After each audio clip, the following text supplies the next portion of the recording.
May the words that are spoken here today have the power to echo through the years and carry inspiration and healing to the present and future of humanity and to our relationship with Mother Earth. To the Frederick Unitarian Universalist community, present and online, family, friends, and future generations, we are glad that you are listening to this message. To listeners who are young, who are bridging into adulthood, and even those who are not yet born, we hope one day you will connect with some of the ideas here and that they will have meaning in your lives. We owe you a better world. There is still so much to be done. And at a minimum, we owe you a Unitarian Universalist community that is doing its best to finish the work of building beloved community. I want to thank Reverend Greg and the worship committee for inviting me to be with you today. Last month, we commemorated the anniversary of the Unitarian and of the Unitarian Universalist denomination. Established in 1819, 204 years ago. It's likely that every Unitarian Universalist minister has or will deliver a sermon on Reverend William Ellery Channing. And anyone who is leading or teaching in Unitarian Universalist space should know something about Channing, and I mean more than just his name.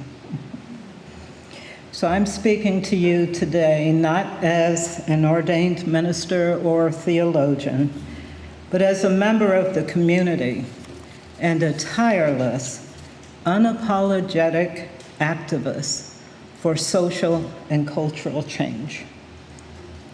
Now, to understand where we are today and what is ours to do, we need a bird's eye view. So we are going to reach back 204 years to widen our perspective by remembering Channing's famous sermon and a relationship that he had with Reverend Jared Sparks.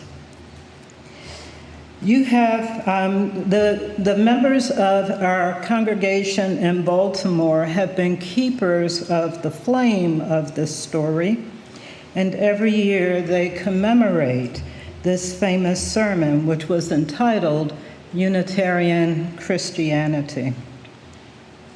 It was Sunday, May 5th, 1819. The Baltimore church was new. It had just been dedicated the year before, and Reverend Jared Sparks was to be installed as the first ordained minister.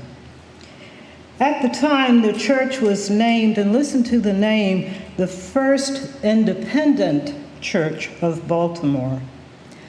It was the first church in America that was solely built to be a Unitarian church. Did you know that?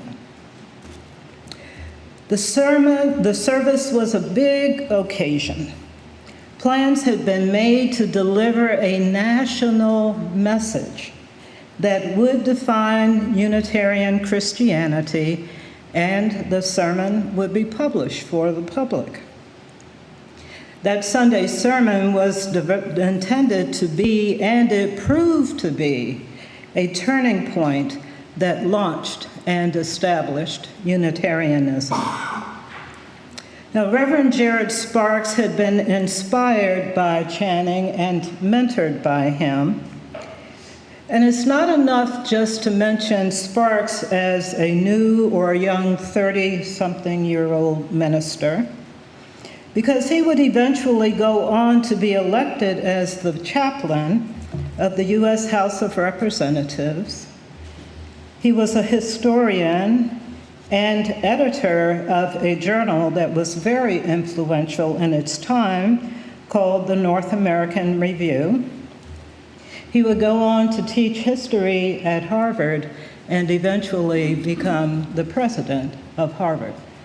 So Jared Sparks is not just a mere mention, but Channing is the main character in this story. Channing was a well-known preacher, speaker, and a prolific writer.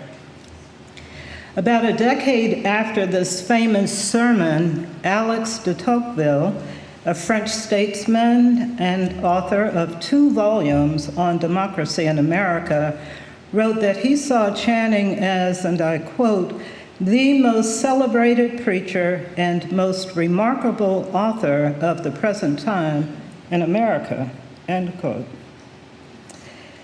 Channing was one of the leading voices among those Christians in the Congregationalist Church who took a more liberal approach to their religion. Their liberal beliefs were not welcome. They were seen as a threat to Orthodox Christianity, and in particular to the Calvinist beliefs. These issues of different beliefs were contentiously debated, especially in New England, for about 25 years before the sermon was done. And it was a plan that William Ellery Channing would preach at Jared Sparks' ordination, not only because of their relationship, but because Channing had very effectively argued in New England, making the case that distinguished liberal Christians from Orthodox Christians. So he was chosen to make this national statement in Baltimore as part of a plan to spread Unitarian Christianity south of New England. It was a bold, courageous move to put their beliefs out on the national stage. The plan was also to publish the sermon, and we hear that it was one of the most widely sold publications up until 1840. Yeah. Channing clearly stated that the liberal approach to Christianity was supported by reasoning, and he did that in contrast to Orthodox Christian beliefs. He also fully embraced the Unitarian identity, which had previously been used to stigmatize the liberal Christians for departing from the teachings of the church.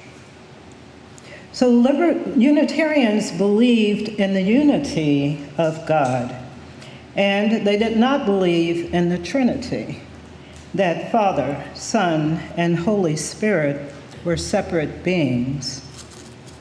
Unitarians believed in a loving, compassionate God, and that people were born with the spark of the divinity in them and the capacity for goodness. They did not believe that people were born in original sin and depravity, and that they could only be saved by God. It also followed that they did not believe that Jesus was the Son of God, but that he was between man and God, and his life was to teach people how to be moral beings. To quote Channing, his words, "Jesus Christ is the only master of Christians. Whatever he taught, we regard as divine authority, and profess to make the rule of our lives," end quote. They believed that human beings were given conscience and the ability to reason, and that reason should not be suspended when reading the Bible or interpreting other religious doctrine. They believed that the Bible was written for men, in a specific time and region. And when reading for meaning and interpretation, one needed to take that into consideration, as well as knowing something about the person who was interpreting the scripture. In the sermon, he said, I quote, "We reason about the Bible precisely as civilians do about the Constitution under which we live, by inquiring into its general spirit, into the intentions of its authors, and into the prevalent feelings, impressions, and circumstances of the time when it was framed. Without these principles of interpretation, we frankly acknowledge that we cannot defend the divine authority of the scriptures," end quote. And he pushed back against the supremacy of Christianity, saying it was unqualified to say of Christians, quote, "that they possess all things, know all things, and can do all things," end quote. So what was the United States like in 1819 when this was going on? We need to have a sense of that in order to see one way that Channing's sermon is significant to where we are today. In 1819, there were only 22 states in the United States. 11 of the states were free, and 11 were slave states. Florida was purchased in 1819. And there was the Missouri Compromise of 1819, which was said to be the precursor to the Civil War. It was an intense debate about whether or not Missouri could be created as a slave state. The U.S. Congress passed the Indian Civilization Act of 1819, also known as the Civilization Fund Act of 1819. It was said to be intended to prevent the extinction of Indian tribes. It actually led to the residential boarding schools. Now, the point here is that the United States was rapidly growing, and Western expansion was causing conflict, the eradication of cultures, the separation of families and communities, the depletion of nations, death, and loss of lands and resources for American Indians and other peoples around the globe. Expansion into Western North America was creating a growing demand and dependence for the labor of enslaved people, primarily of African descent. The numbers of enslaved people in the United States increased from over 1.1 million around 1819 to 3.9 million by the time of the Civil War, 42 years later, only 42, and that was 1861. And about a decade, this was all about a decade before the 1830 abolitionist movement, and a decade before the Trail of Tears.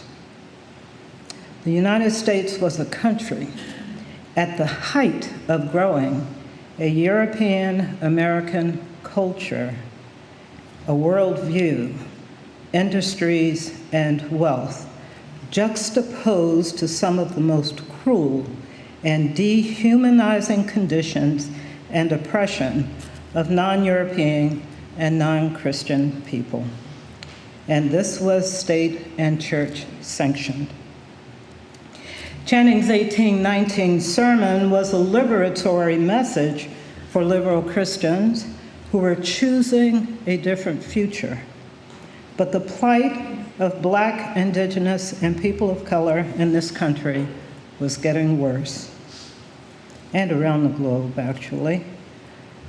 What if more of the Orthodox Christians chose to apply reason to what the church was teaching at that time. Where might we test this idea of reason to Christianity? One need look no further than the doctrine of discovery for an example. Channing published a book entitled Slavery in 1831, and the opening lines to his introduction were, I quote, "The first question to be proposed by a rational being is not what is profitable, but what is right. If we inquire first for our interest and then for our duties, we shall certainly err. We can never see the right clearly and fully, but by making it our first concern," end quote. So we had to step back a little bit into 1819 to see what the world was like when Channing preached his sermon. But in order to grasp the magnitude of what was going on, we have to step back even further for a broader bird's eye view.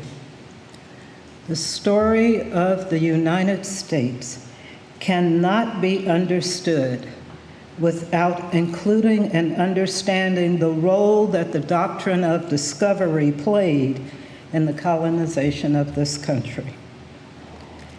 The doctrine of discovery is a set of decrees issued by popes that authorized Europeans to colonize any non-Christian lands around the world. Now, we talk about original sin as a theological belief that people were born into sin. And many people in more contemporary times believe that the original sin in the United States is racism.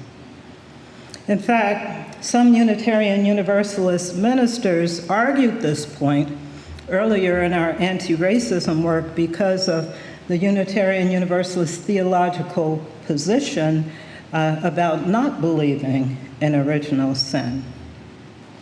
In the past couple of months, I have shifted. I now believe that the original sin in America is the doctrine of discovery. Here are the words from the doctrine issued by Pope Nicholas V in 1452, so this was something called the Papal Bull. It's part of the doctrine. This also became international law.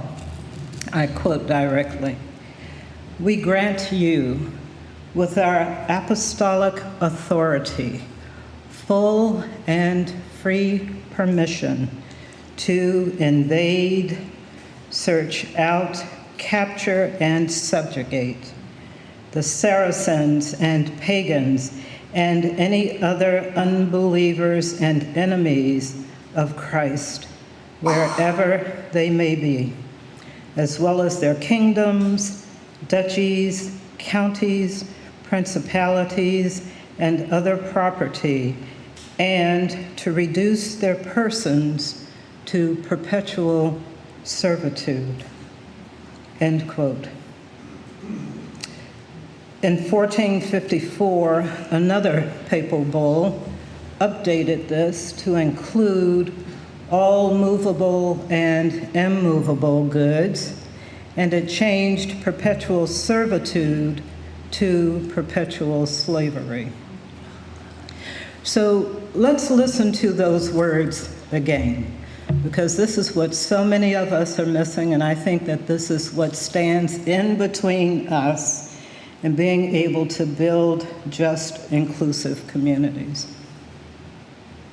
I quote, "We grant you, with our apostolic authority, full and free permission to invade, search out, capture, and subjugate the Saracens and pagans and any other unbelievers and enemies of Christ, wherever they may be, as well as their kingdoms, duchies, counties, principalities, and other property, and to reduce their persons into perpetual servitude, updated to perpetual slavery. This is the original sin, committed by the Christian Church and authorized Europeans to violate any country and people without guilt, without respect for human rights, human dignity, and property rights. This is the most destructive historical global act of humankind. It caused harm to people around the world, especially to Black, Indigenous, and people of color. It asserted white supremacy and Christian supremacy. Now, to say that racism is the original sin just doesn't go far enough anymore. The Christian Church set up a world ideology that gave Europeans the belief that they were entitled to power, ownership, and control of anything that they wanted. That ideology continues. It hasn't gone away.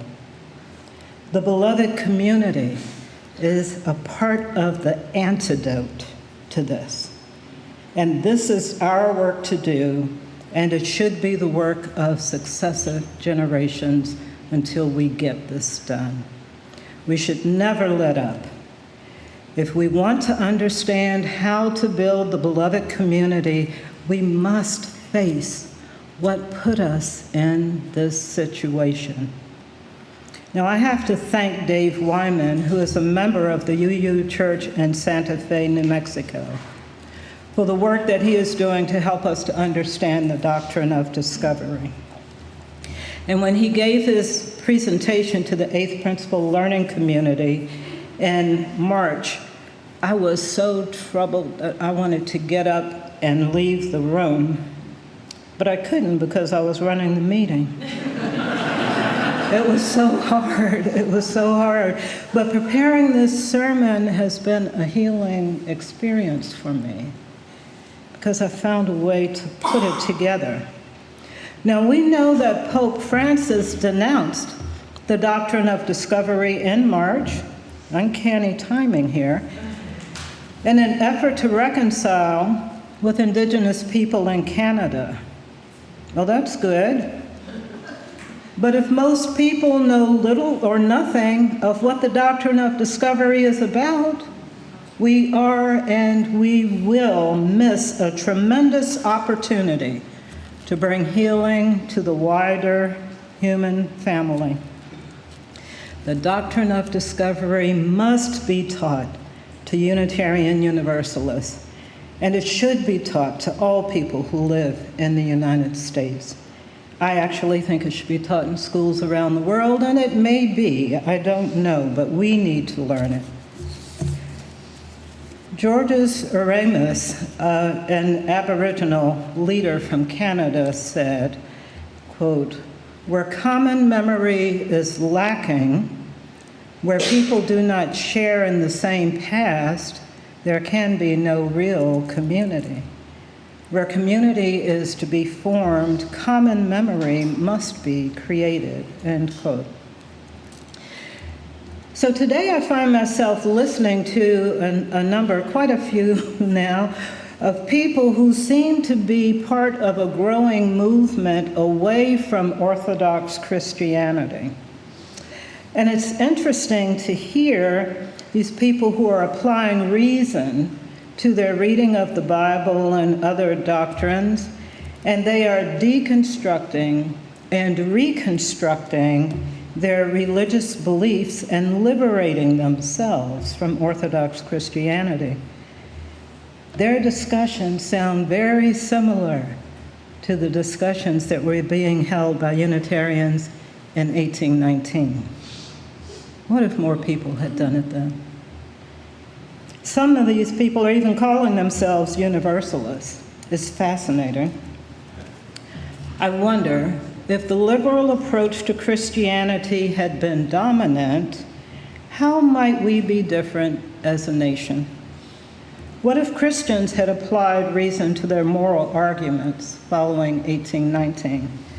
Would this have affected not only land acquisition, but would it have affected the way we see each other and relate as human beings?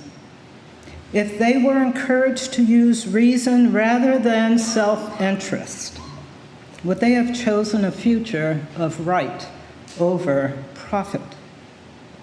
At what point might they have called the church into accountability? They really could have chosen a different future. Why has it taken us so long to heal from past wrongs?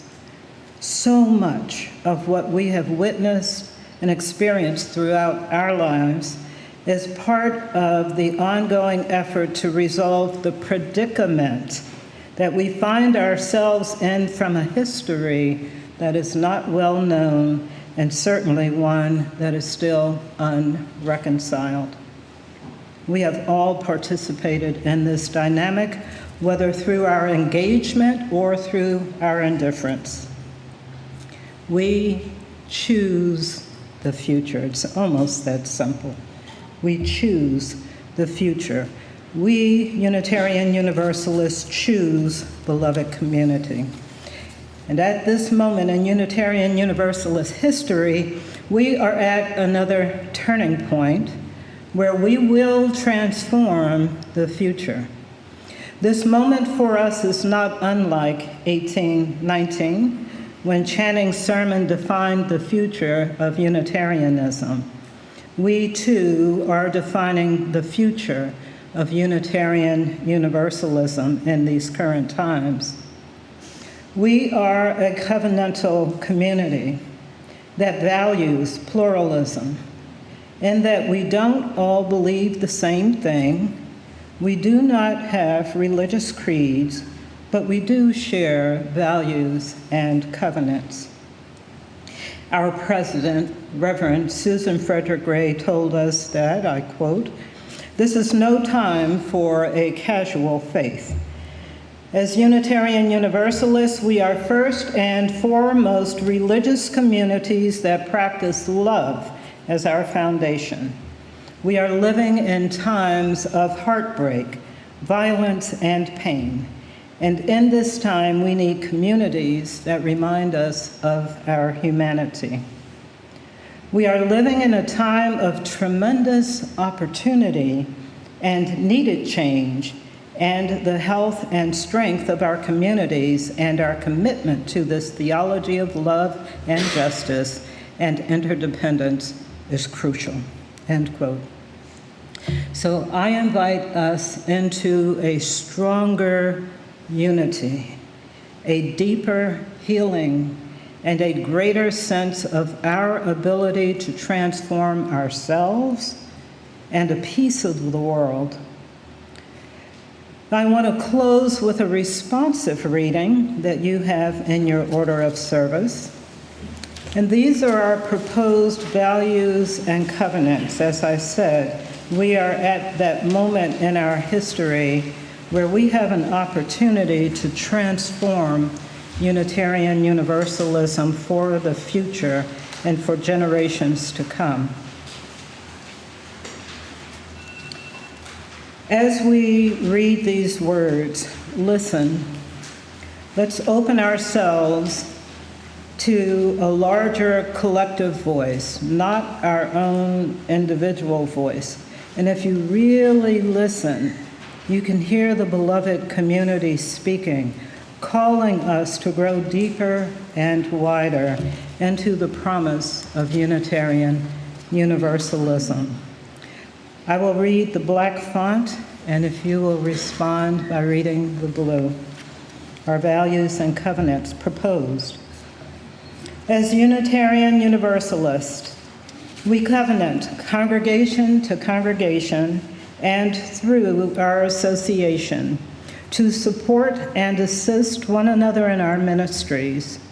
We draw from our heritages of freedom, reason, hope, and courage, building on the foundation of love.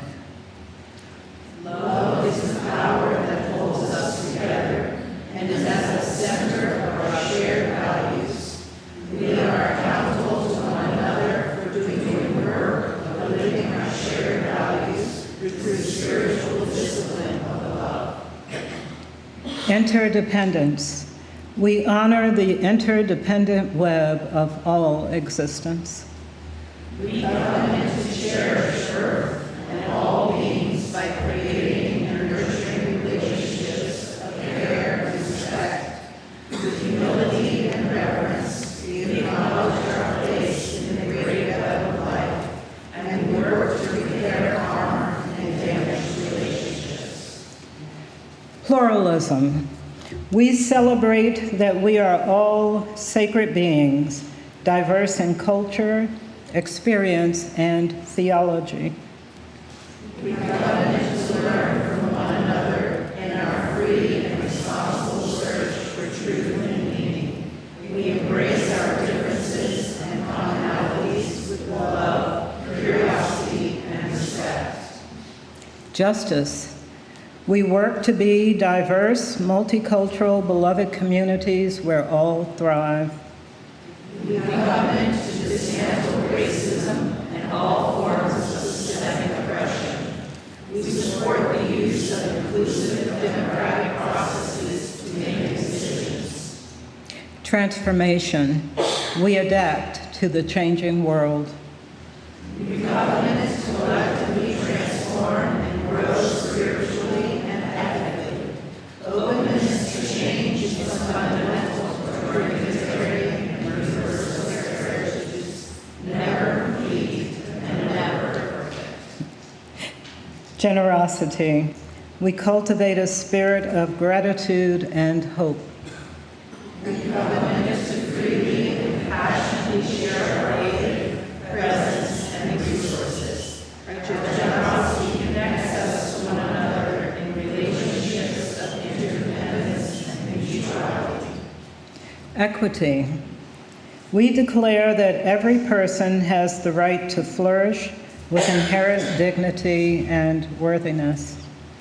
We covenant to use our time, wisdom, attention, and money to build and sustain fully accessible and inclusive communities.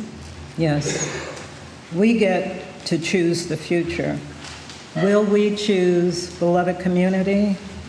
Let us hope that future generations can choose Unitarian Universalism because we have demonstrated our capacity for healing and change. Let us hope that people who are being shaped by the wider world can choose a future with us. May it be so, and amen. So now we are going to sing a hymn from the Teal hymnal. It is 174. And I want to give you an introduction to it. Turn the World Around, which was made famous by Harry Belafonte. And we know that he just passed not too long ago, and that he was a tremendous, not only talent, but also activist for justice. And Belafonte said, I quote, these are all his words, "I discovered that song in Africa. I was in a country called Guinea. I went deep into the interior of the country, and in a little village, I met a storyteller. That storyteller went way back in African tradition and African mythology and began to tell this story about the fire, the sun, the water, the earth." And he was doing this with the Muppets, so, you know, they start to cheer, right? And he, the storyteller, pointed out that the whole of these things put together turns the world around. That all of us are here for a very short time. In that time that we are here, there really isn't any difference in any of us if we take time out to understand each other. The question is, do I know who you are or who I am? Do we care about each other? Because if we do, together, we can turn the world around. End quote.